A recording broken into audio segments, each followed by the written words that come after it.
thought we could perhaps start with introductions. That sounds like a good plan. Yes, we know each other. So do you want Oh, you know each other already? Yeah, we know each other.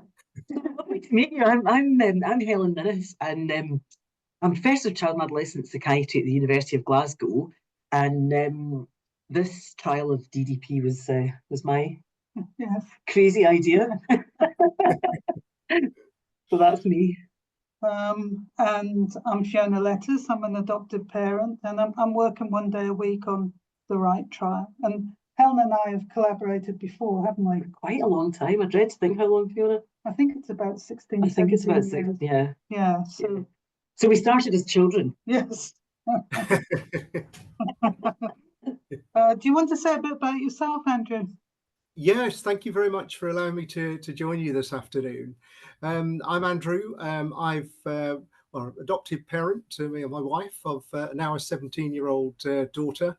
Unfortunately, she's suffering from severe mental health problems and is away from us and has been for the last 2.5 years at the moment. But we're ever hopeful that things will improve from that point of view. As regards business-wise, I run my own consultancy company, mainly in, strange enough, retail stores. So you're thinking, well, what on earth am I doing in here talking about adoption? Well, part of my life outside of doing my own consultancy for stores is consulting for One Adoption South Yorkshire. Being an adopter, I have gained an awful lot of knowledge, time and around the Yorkshire area. I spent 5 years prior to working with One Adoption South Yorkshire, working with Adoption UK, where we set Adopter Voice up in Yorkshire and Humber region, setting up things like Facebook and just getting the voice out there and communicating the voice of Yorkshire into the wider whole of the UK sphere, which was quite an interesting project. But after 5 years, I guess I was I was thinking about retiring at that point, if I'm honest. And South Yorkshire said, well, you can't just leave what you're part way through, and which is fair enough. And they were starting the journey on regional adoption agencies as decreed by the government. So I got pulled in to give adopter views on that. They eventually said, well, would you continue on beyond that? And I said, well, not really. But they said, yes, we'd like you to. So I'm now a consultancy adopter for them on engagement projects with adopters and also representing the voice. I also sit on the special projects board for UK as the doctor representative as well. So everything adoption really, and retail stores. So that's my sort of very, very quick resume, if you like, as to exactly why I'm here and where I feel I can perhaps add some value. I'm so really grateful to you for giving us your time. Yeah, and we both work for Adoption UK. We didn't different times, but we both worked for. So I first got to know Fiona because Fiona used to be the Scottish development manager for Adoption UK, and you were just so helpful in terms of our research with adoptive families because you knew everyone and everyone knew. And again, we really realised that adoptive parents often do talk to each other. They know they're often a really strong network. So really keen to kind of just spread the word about the study because hopefully it'll kind of, get out there in the networks. Yeah, and I think it'd be interesting, Helen, if you just spoke about the cortisol study a bit and how. So I mean, I read all this literature about children that had been in institutions and things and how sometimes they had different stress responses. And I wondered whether that might also be true for children who'd had real difficulties in their birth families and were now adopted. And so Fiona helped to recruit a group of adoptive families where the child had indiscriminate behaviours, because that was something that had really been noticed in the kids in those institutions. And we looked at their cortisol functioning. They had to spit, which many of the kids of primary school age quite enjoyed that, I think. So they would spit into a little tube first thing in the morning, at lunchtime, and then again at night over 2 days. And then we averaged it all out, and we found that actually the adopted children generally had a slightly higher cortisol at night, which was a little bit like the kids in the institutions, but not as bad. But what was much, much more interesting was that we also did these really detailed, holistic psychological neuropsychiatric assessments, and we just found that a lot of the children had really, really complex overlapping problems that were hugely burdensome to the families, and often these were families that weren't getting support from CAMS. So I think that was a really important piece of learning. So, yeah, I think it certainly widened my eyes open. And then I suppose when we did it, Andrew, was a time when people still had, there was silos. So people said, well, it's either adoption, it's either attachment disorder, or it's autism, or it's this. And we weren't looking at it holistically, were we? Yeah. And I think what we found was it's so often both and. Yeah.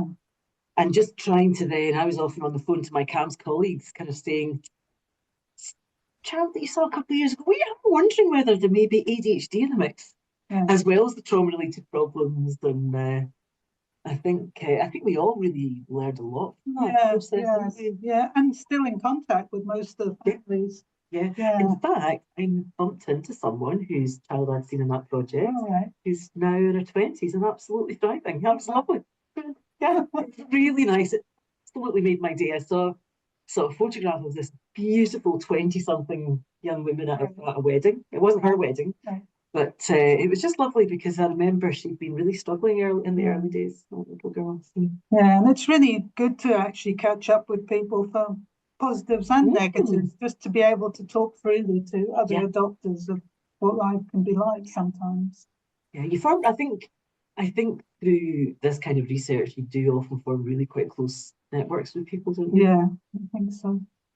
We thought if we give a brief overview of the trial, Andrew, to you, and then there's a number of things we thought we could take it on with. So I don't know if you want. Yeah, I'd be delighted. Is that okay? Yeah, that'd be really helpful. So, I mean, many adoptive parents, I think, will have heard of the therapy, Dyadic Developmental Psychotherapy. It's been around for quite a long time. And we did some research, gosh, it's probably about 12 or 13 years ago, where we interviewed DDP therapists, and they all really liked it.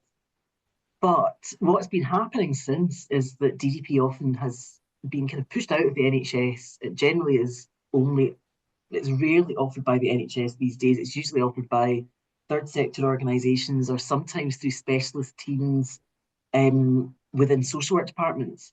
And we basically realised that we needed an evidence base, or it would never be offered in the NHS.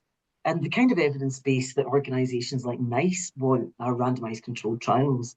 So we have been trying for literally more than a decade to get funding for a randomised controlled trial of DDP, and we've got the funding. It was funded by the National Institutes of Health Research. And essentially the way it works is that if an adoptive family or a permanent foster family with a child aged 5 to 12 who has what we've called maltreatment associated problems is interested in, finding out what might work best for children, then they can be part of the study, and they can be referred by their social work departments. A couple of places where we're also getting referrals through CAMS in one of the sites that is involved in the trial. So we've got 18 sites across the UK. We've got a site in Scotland, a couple in Wales, many in England. And what I would say is, I think if you're interested as an adoptive family, approach your local, your local adoption team, because then you find out whether you can be involved. If families then consent to take part in the study, they're randomly allocated to either having DDP or services as usual. And services as usual really varies across the UK. So in some cases, people are getting therapies, organised through the Adoption Support Fund. In other areas, they're getting support through their adoption social worker. We are very agnostic about what is the best way to support children with these problems, because there is no evidence base. So for any family that's taking part, we do quite a holistic baseline assessment with both the child and the family, and the children take part in a little kind of online game that they seem to quite enjoy. And then we follow the families up after a year, and in between they get a brief check-in with our research nurses.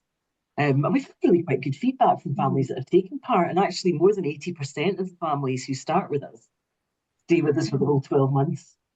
Quite high, really. Yes, I mean, for a randomised controlled trial, that's really quite high, so we must be doing something right. And really what we'll do at the end is we'll pull all of the data, all of the information from both arms of the trial, from the families that have had DDP and the families that have had services as usual, and find out which comes out ahead.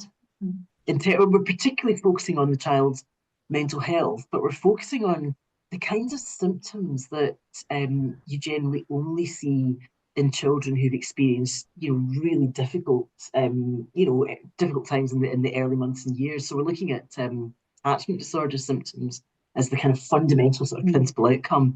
But we're also looking at a whole host of other things, other types of mental health problems and strengths as well. Yeah.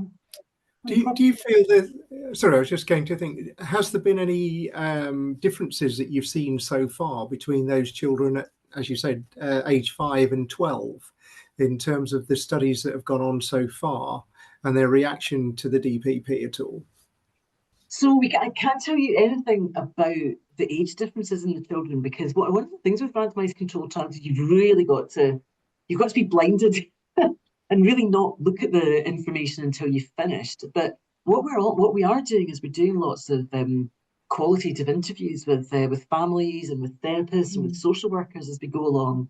One of the things we've noticed through the qualitative work that we've done is that there's really quite, and I'm not saying that we're not looking at this by whether the families had DDP or not yet. So I can't tell you whether there's any difference, but across both arms of the trial, we've been really surprised at how many families are actually experiencing aggression from children.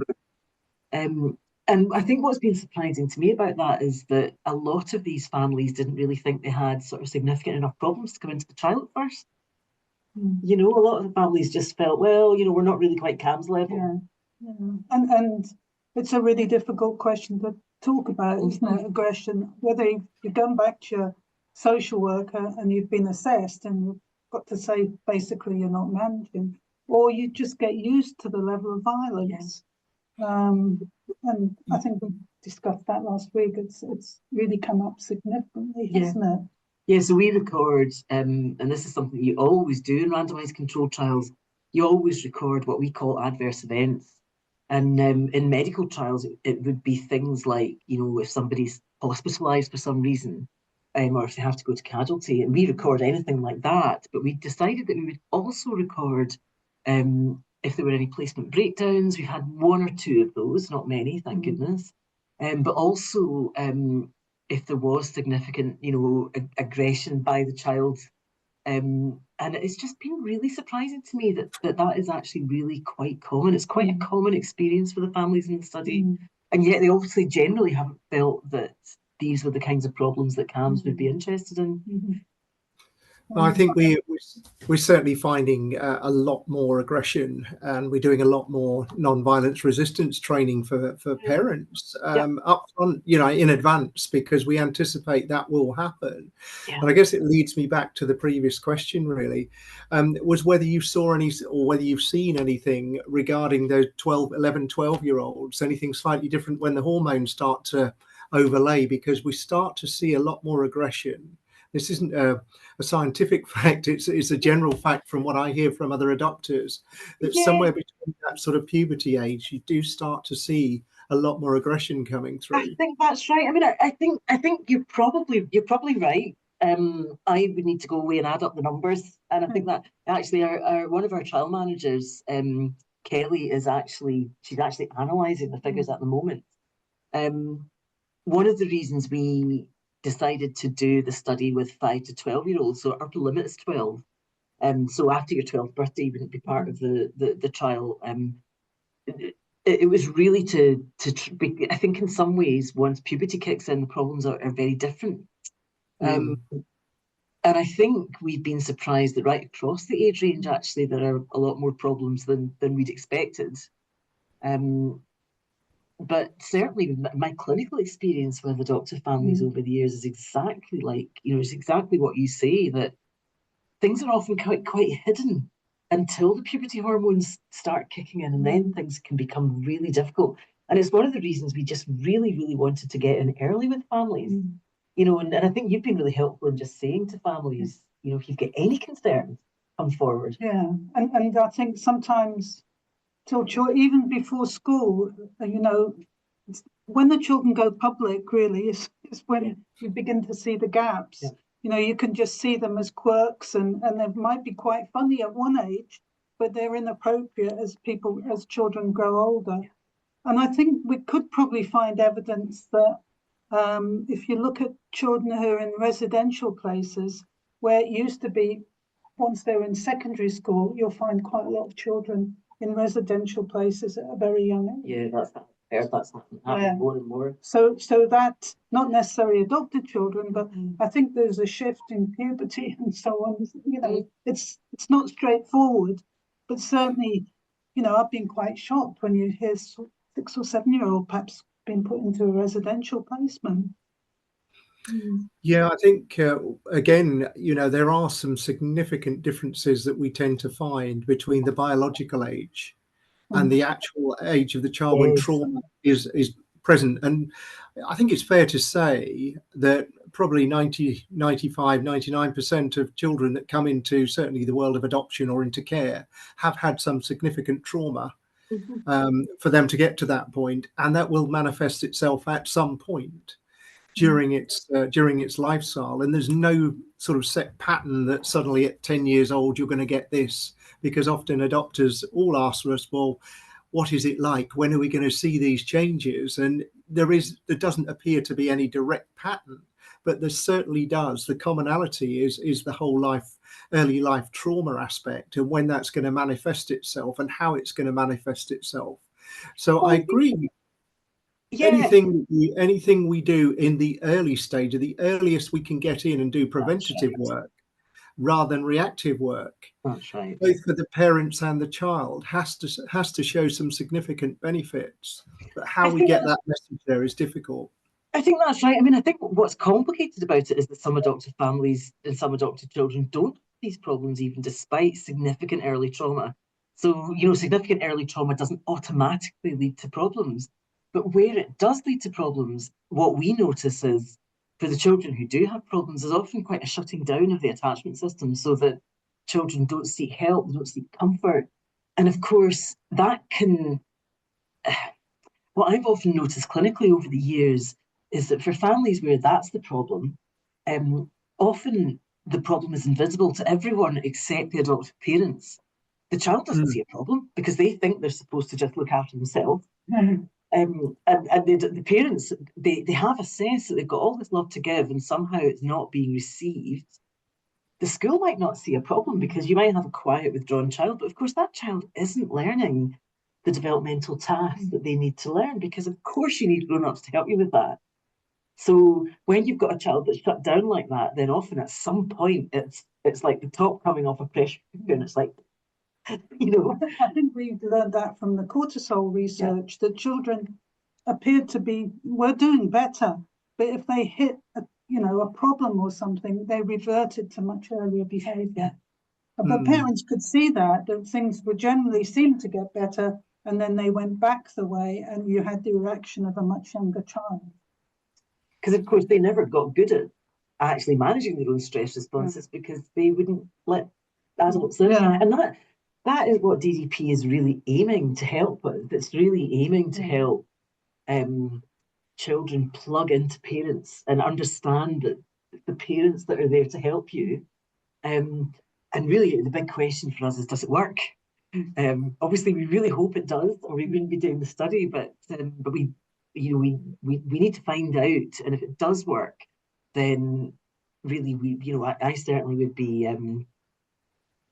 really encouraging the NHS to offer DDP. But they won't do that unless we can actually test it and find out whether it really does have the effects that we hope it has.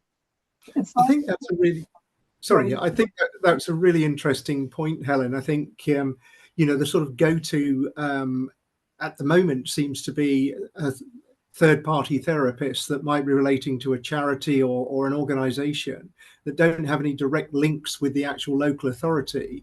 And often you tend to find there's a misleading sort of trail of information, or it doesn't get passed back in the way, and therefore the child doesn't benefit. But at the same time is that the standard offer is that you get 13 weeks therapy offered by the package of care in line with the ASF. Now, there are very few children, and I'll put my hands up and say our daughter was one of those, that would be prepared to engage with a therapist within those 13 weeks and come out and say, I'm cured. So there is a total disconnect, or appears to be a disconnect, between what therapists are delivering, what is required of that child, and the local authority. Now, the local authority, who will say that they haven't got the budgets to have in-house child psychologists, therapists, whichever, will use ASF as a little bit of a way in which to be able to get some funding to at least say to families, we're supporting you. But is it the right level of support? Is it right for that child? There's lots and lots of questions it raises. So having something like DPP embedded as part of a proven trial, and actually giving the opportunity for the children and the families to understand it from day one, would have some significant benefits if it can be proven that that is as a direct result of what you're doing. Quite shocking that we would never give our child a drug that hadn't been properly tested. And yet, if we really believe that therapies are potent, why do we give children therapies that haven't been tested? It just beggars belief to me. And we do it all the time. It's as if we think it's okay to have our child engaging in something which is very powerful, without really being certain that it's the right thing to do. And I've been shocked at how little research there is in this field, and how often therapies are being used that don't have an evidence base. And I think that we have to say that there has been a lot of cottage industries set up in England since the Adoption Support Fund was brought into it. And it doesn't seem people get hooked perhaps onto the first person they speak to, but that might not be the whole story. Yeah, and I think you also make a good point about the disconnect, because a lot of our research has shown, I mean, really, our research and many others' research has shown that this group of children often has a range of problems. So, you can have these attachment-related problems, and you can also have autism or ADHD or, obsessive-compulsive disorder or depression. And, Dan Hughes, who developed DDP, he would never argue that DDP is a cure for autism or ADHD or any of these things. It's targeting these trauma-related problems. And of course, you may also need other treatments. And if there's a disconnect with your local CAMHS team, then you're not going to be able to have that kind of holistic care. So one of the things we've really been looking at in the trial is how connected services are with the local CAMHS team and with the other services in the area. Because it's not just a straightforward randomized controlled trial. It's also, in addition, looking at what is the state of services for this group of children. And I have to say, those findings have been really shocking, haven't they? Yeah. It's like it's worse than the sort of London Underground, isn't it? There's no clear pathway of where you go. And then if you've moved from one area to another, who's responsible? But it's just, I think the health economists and people were really shocked as well. Shocked. So what we've done is so in the feasibility phase, we had three deliberately contrasting sites. So we had an NHS site, a site in which DDP was delivered through a social care organisation, and a site in which DDP was delivered by a third sector organisation. And we just looked at service mapping for primary school age children with maltreatment associated problems. And as Fiona says, each of those maps looked like a map of the London Underground. And the more you think about that analogy of the London Underground, the better it is, because I think we've taken those maps to parents, and we've also taken them to some health commissioners, and just asked for their reflections. And it's just as you say, you can imagine you're trying to get to Bethnal Green. So, you're trying to imagine you've got a child with sensory issues, and you really want to get to the place where you're going to get sensory issues. You accidentally got on a different line and end up going round and round, and then have to start again and get on a different line. And by that time, the child's probably 14. Yeah, and I was lucky enough to have a DDP, or we as a family were, for one of my children. And I was perhaps I was a bit fixated, but I felt there was some fetal alcohol damage. But could I get up to the next lot of stairs, literally in hand? I've forgotten that. It's literally pediatrics with just yeah. Could I do it? Could I?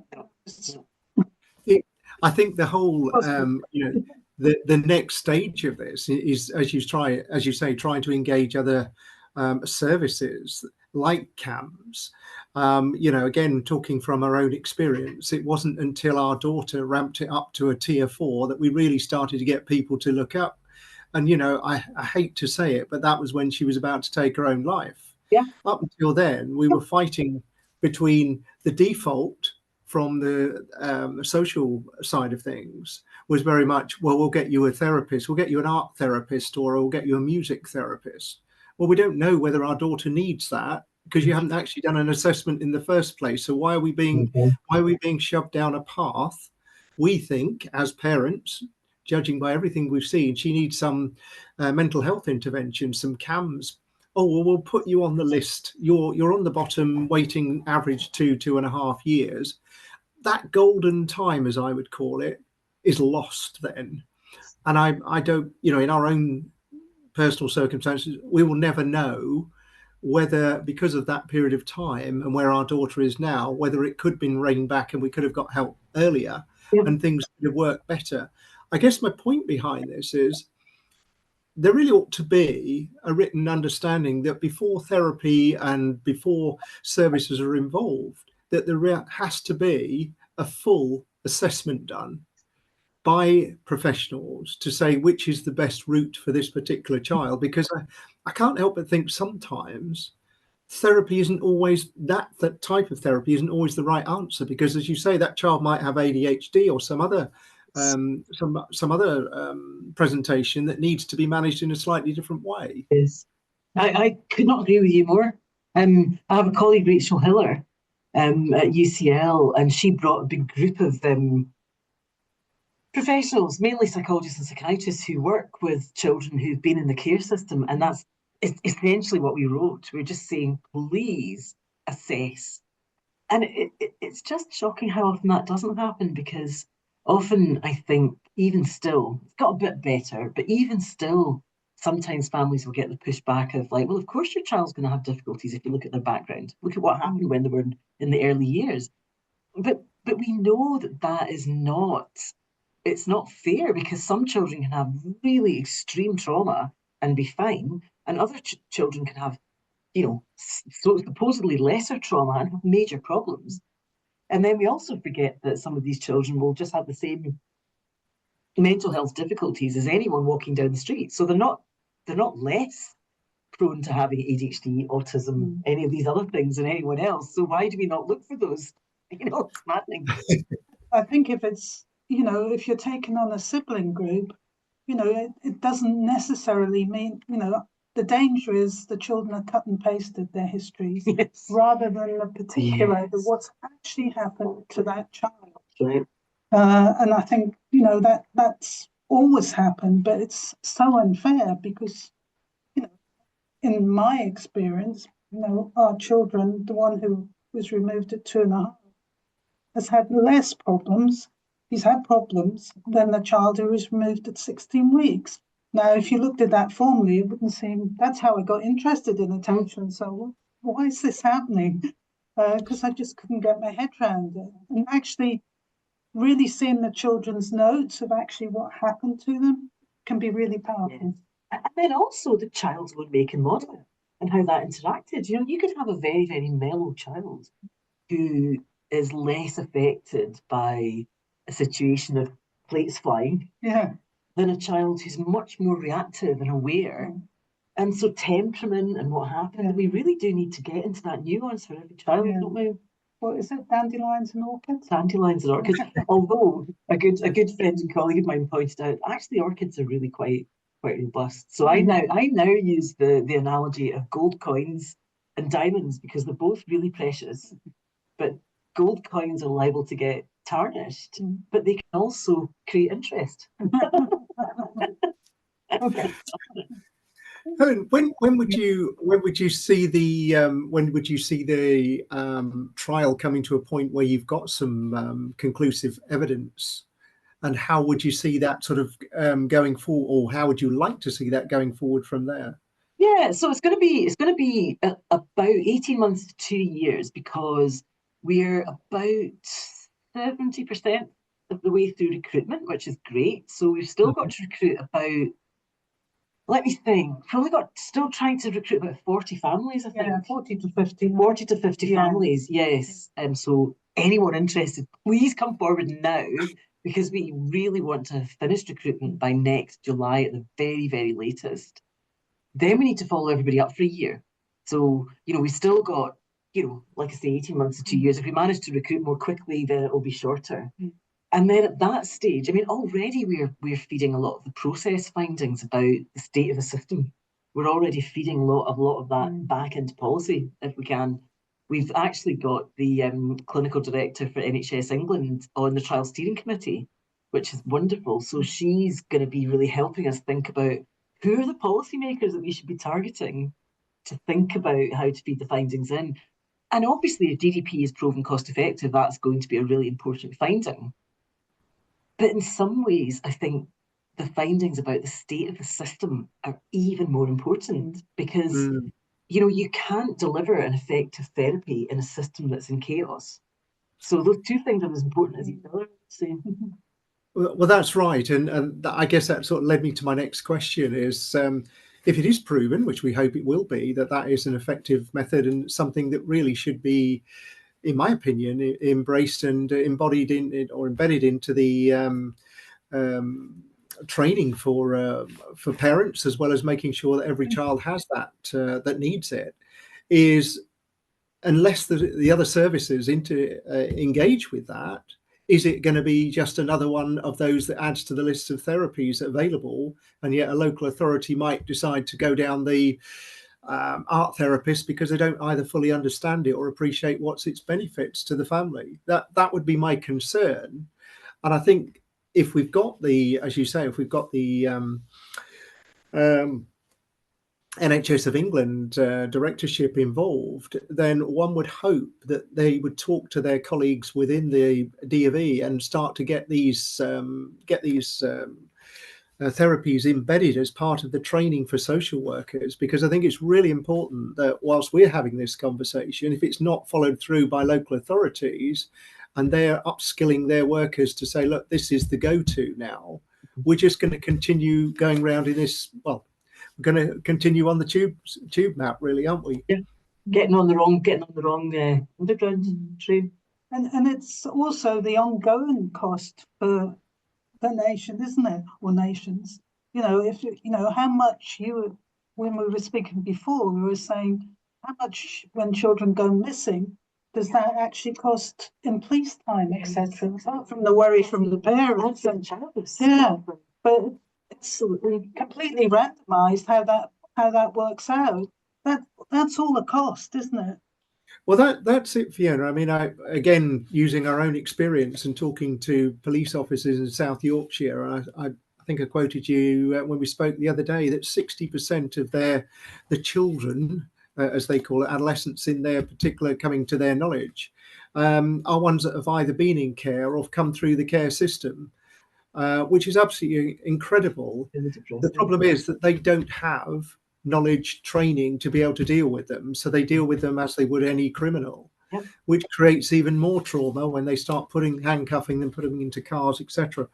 I guess the point here really is the earlier we can intervene, the better. And if we could use some of that money that the police are openly just accepting that they're using, some of that budget, if we could reinvest it at the front end and do a preventative work rather than all this reactive work, there's a better outcome for the families and more importantly the children, let alone the financial aspects of it. Absolutely. Many years ago there was a service, I think it was Bath and Wiltshire, and they used a DDP approach for every family, where they had a new child in an adoptive placement. And if I remember rightly, I kept trying to get them to write it up, but if I remember rightly, something like a third of families needed, in their clinical view, kind of full model DDP. About a third needed a bit of a light touch, and about a third only needed a consultation.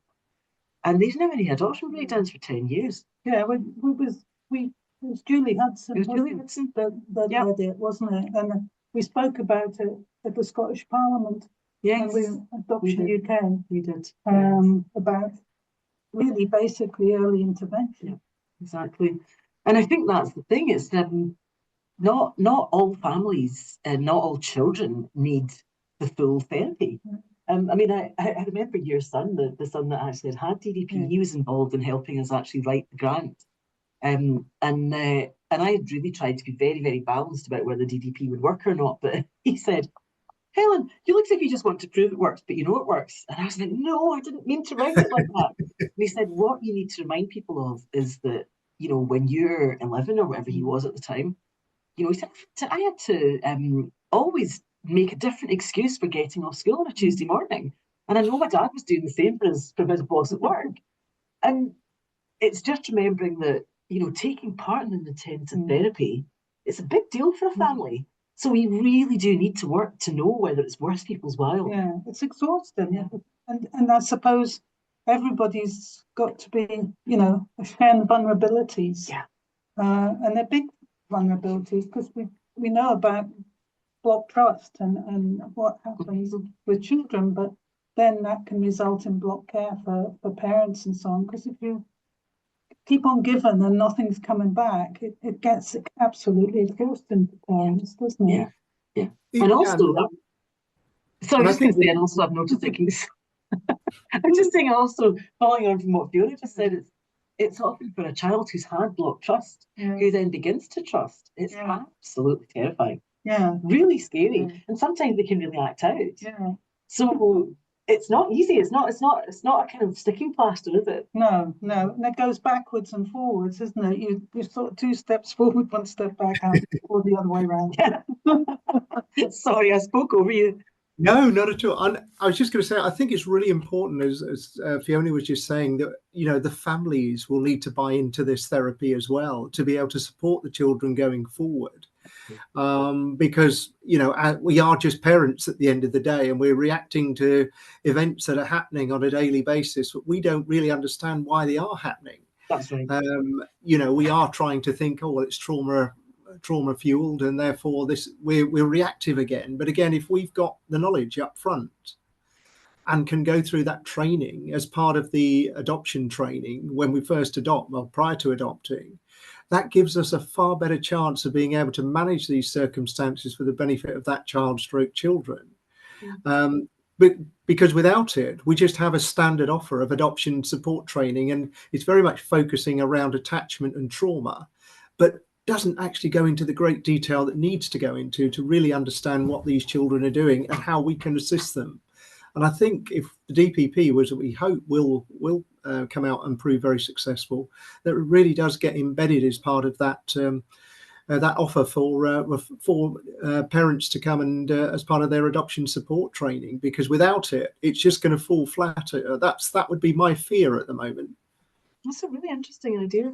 I think after we had our intervention, we were lucky enough, because it was part of a research thing, that someone, well, you mainly, Helen, spoke to us for a couple of years, every 6 months.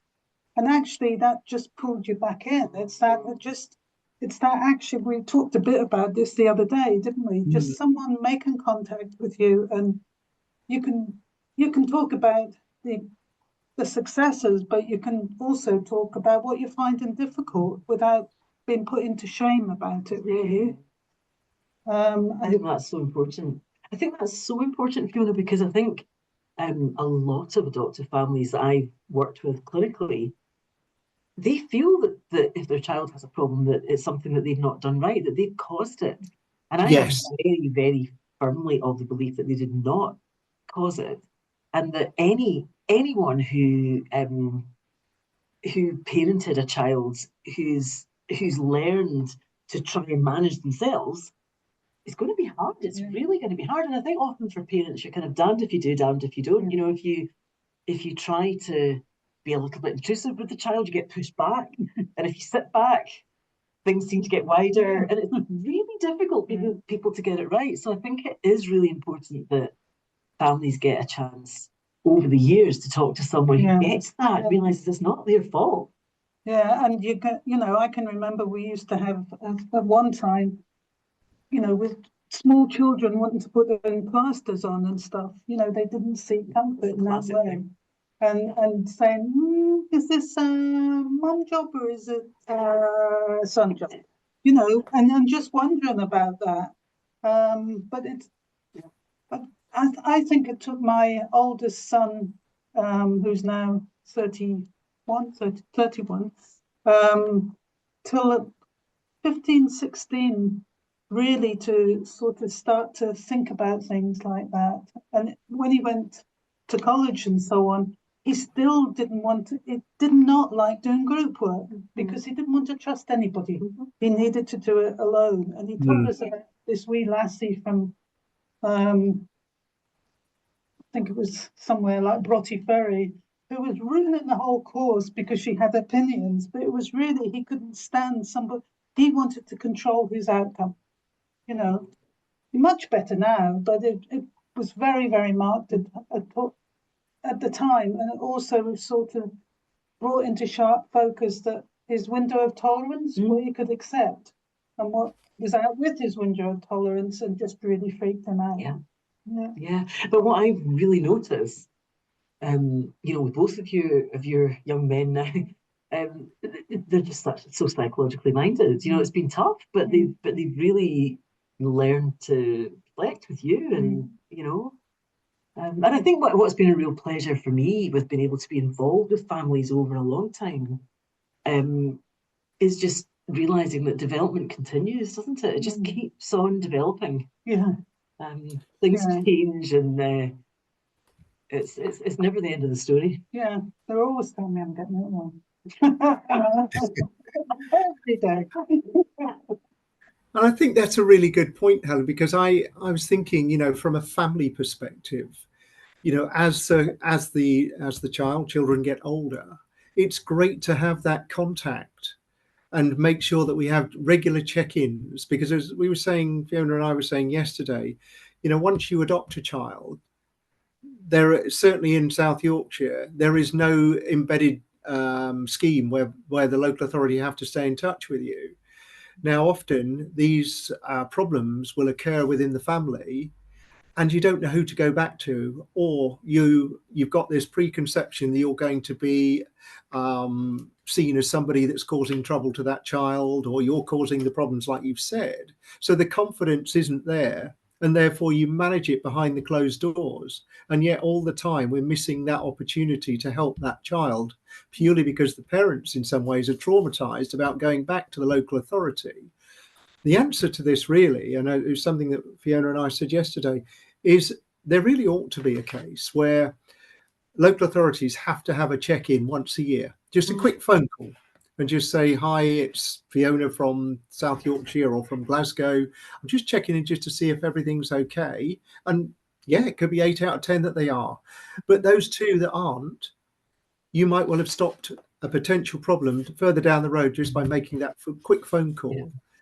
And I've equally known a number of adopters that have said to me, there's no way am I going to ever talk to that social worker again. They were horrible. They were this. And I'm thinking, well, that breakdown is going to have an effect on that child when you need, because you'll feel that you can't go back to the authority. So I think there's a really important point here that we need to improve that whole communication piece, not just for the parents, but more importantly for the potential future of that child, and making sure that we've got proper pathways in place that allows us to come and talk to, have a check-in, but also have a route in, as you say, to authorities to be able to manage it.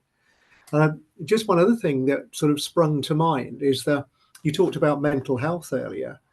The go-to route if a child is reacting into a mental health crisis is you will ring up and you'll be told to take them down to A&E. That is the first and only route of call.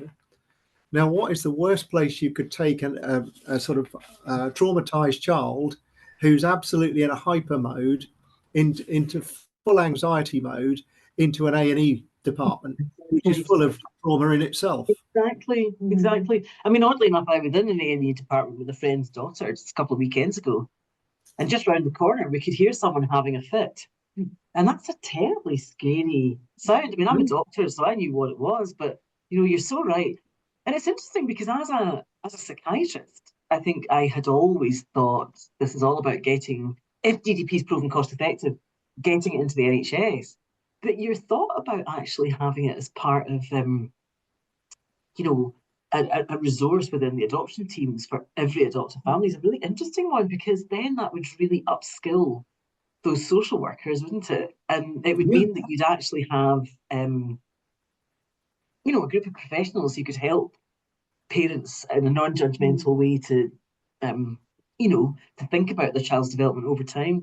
I mean, I think the funder of this study has been really keen, as the study starts to come towards the latter stages, to really think carefully with colleagues and with parents about what is the best way to offer this if it works. And this has been a really interesting discussion, because it just shows that after the trial is finished, whatever we find, there's going to be a lot of kind of implementation work to think about how do we best bed this to make sure that that it really does do for families what we really want it to do. And increasing the number of DDP therapists. Well, exactly. I mean, one of the things it's frustrating. We would love to have this trial open to every family across the whole of the UK. But the constraint for us is that we're really keen to ensure that there's a good enough quality of DDP. So any therapist involved needs to be either accredited as a DDP therapist or on the route to accreditation. If you're on the route to accreditation, you're having regular supervision with a really skilled DDP practitioner. And there are certain parts of the UK, so for example, in the Southwest, there seems to be quite a lot of accredited DDP therapists, whereas in other parts of the UK, like in Scotland, there are very few. So we're constrained about that. And one of the things it's made us think about, and we've been thinking about this with DDP Connects, which is the organisation that kind of oversees the quality of DDP, is if it's proven cost effective, how would you make sure that it was available on an equitable basis? Yes. We might just think about some kind of regional models, but yeah, I mean, all of that is still to be thought about. And this is the first step, really. But you just wonder if DPP is comes out as we hope it will do, as a proven and effective therapy process, the responsibility is passed back to training up specialist social workers. So we don't have that, because I'm a great believer, if you don't have that third party intervention and you have that flow, you're going to get a better outcome. Because often, as I said, with therapists at the moment, third party therapists, they don't have that direct connection with the social worker, and often things get missed, lost, different reports get done. And as far as it appears, the social worker is almost saying, well, look, you've had your support because we've already provided it through the ASF. Yes, but what's the next stage? What's the outcome? Now, the social worker obviously has a lot of opportunities to directly engage with other professionals. I'm not saying they would sort of get them higher up the list, but they have that direct connection. Whereas going through that third-party therapist route, I struggle with that at the moment. I really do, because unless we get that connection right, we're always going to have that problem. And as you say, therapists will deliver different therapy, but if they're under the control of the local authority, direct control, and they have management of that, you would hope that would all connect into one, or it becomes part of the NHS. I don't know where it would best sit, to be fair. Well, it's interesting. I mean, we've been doing other randomised controlled trials for much younger children, and these haven't been focused on adopted children, they've been focused on children coming into foster care. And I think what's become really obvious with that is you really want multidisciplinary teams that work in partnership across health and social care. And in some parts of the UK, so for example, in Glasgow, where I'm based, we actually have a health and social care partnership. And it actually does work pretty well. So I was talking to the head of children and family social work yesterday, and she was talking about being really concerned about the overwhelming number of referrals that her health colleagues are getting for assessments for neurodevelopmental conditions. And to hear the head of children and family social work be able to see her health colleagues' concerns shows that they are working in partnership. And so for me, for these children, partnership is absolutely crucial, because although I agree with you, you want therapy to be embedded within the adoption teams. You want them to be able to understand and support families. But what if the child also has something that you really need a psychiatrist for? You don't want to create another disconnect. So it's complicated, isn't it? You're right. Sorry, I was just going to say, I think that's where the initial assessment has to be done in the first instance. It has to be it has to start there, and then that gets pushed out from there to say you know they've got ADHD, so we need to go down that route, or we just feel you need DPP type training. But the trouble is that social workers are making these decisions based on unfounded information, Exactly. driven by the ASF. I couldn't agree with you more. And sometimes, you know, and I'm a CAMS clinician, sometimes, you know, the child's not getting a full assessment in CAMS either. Because I think, unfortunately, as humans, we're very good at noticing the first problem we see. And sometimes if we see a problem, we stop there. We don't realise there's probably especially with this group of children, there's probably going to be another problem or another 2 or 3. And I think we're also facing, you know, things aren't the same since COVID, are they? That's true. And during COVID, I think what's happened, or in some cases what's happened, is a lot of new social workers got to work from home, and they didn't have the informal chit chat. If they'd gone to see a family and they had some concerns, they'd come back and they'd toss it around. Yes, you know, with more each other. experienced managers and so on. But that didn't happen. And then, you know, it wasn't serious enough perhaps to put into an email, and you don't want an email train once it starts because of all the.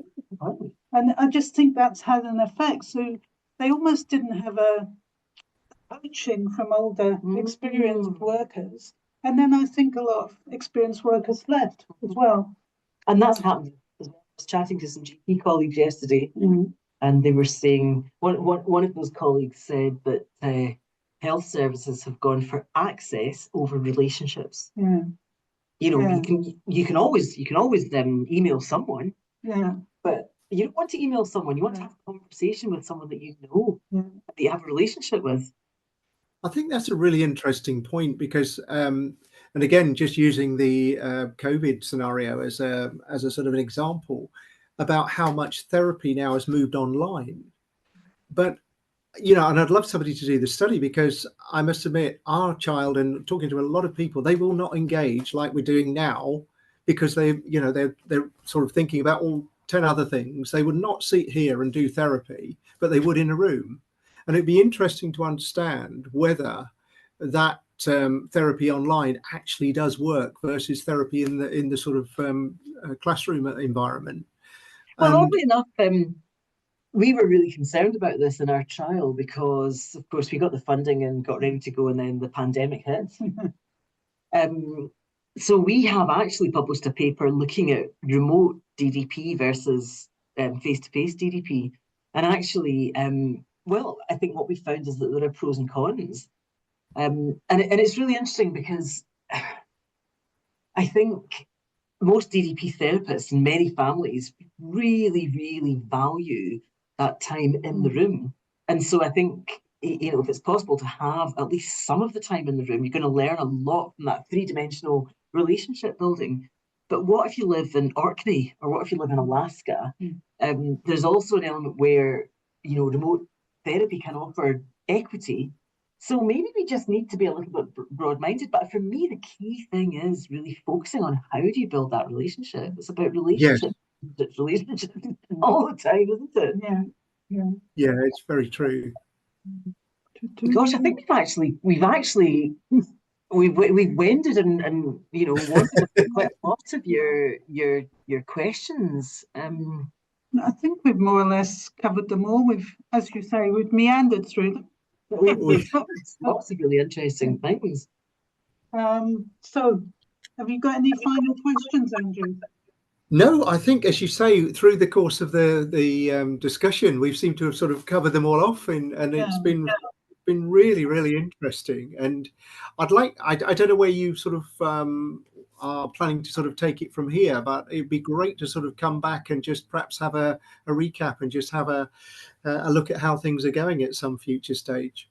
We'd absolutely delighted. It's really interesting to kind of pick your brains from, you know, all the various different roles you've had in the adoption world as the trial, you know, started to come towards an end. And think more about these policy things and where do we take it next, because you've got some really interesting ideas actually. Thank you very much. And then we'll be in contact again. Yes, it's been a real pleasure talking to you. Thank you so much. That's a pleasure. Have a lovely weekend. You too. You too. Bye bye. Bye.